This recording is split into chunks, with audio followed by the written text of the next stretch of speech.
Elie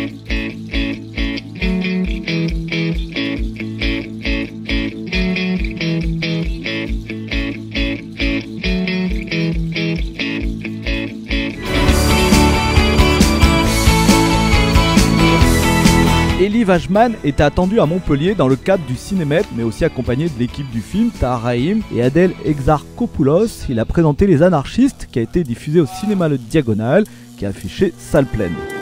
Suivez-moi. J'aimerais que vous travailliez pour moi. Quel travail? Intégrer un groupe d'anarchistes et me renseigner sur eux. Pourquoi moi? Disons que vous avez la tête de l'emploi. Vous inspirez confiance.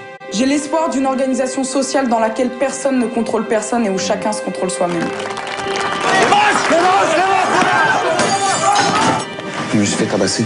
Grâce à cet homme, je suis là. Je compte bien lui servir à boire. Maintenant que vous les tenez, ne les lâchez plus. C'est l'histoire d'un policier qui infiltre un groupe de mineurs qui sabotent leur propre travail.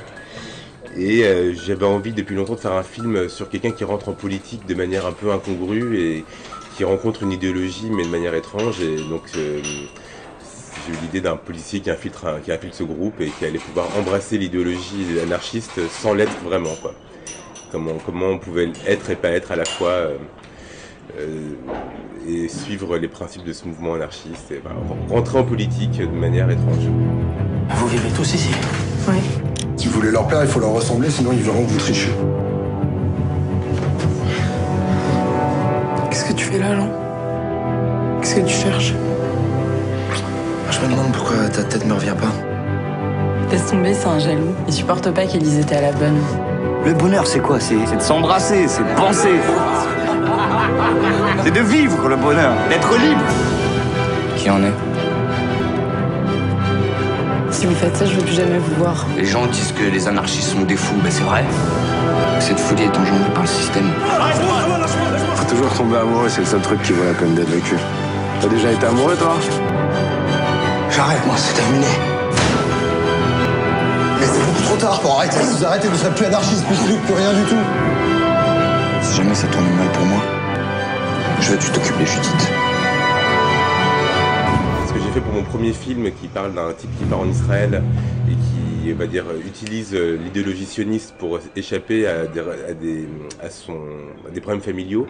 Donc c'était comment l'intime rencontre une grande idéologie. Et là encore une fois, c'est aussi quelqu'un un peu de vide qui va rencontrer une grande idéologie et qu'est-ce que ça crée. C'est pour ça que j'ai voulu choisir les anarchistes parce qu'il me semblait que c'était leurs sentiments et leurs actions politiques se mélangeaient et je trouvais ça très beau et j'ai l'impression que c'était les gens les plus pleins à l'époque, à cette époque-là, des gens pleins et de sentiments et d'aspirations politiques. Donc c'est dans ce sens-là où c'était intéressant pour moi de me confronter à un personnage vide idéologiquement, le policier, qui allait rencontrer ces gens aussi pleins. Voilà.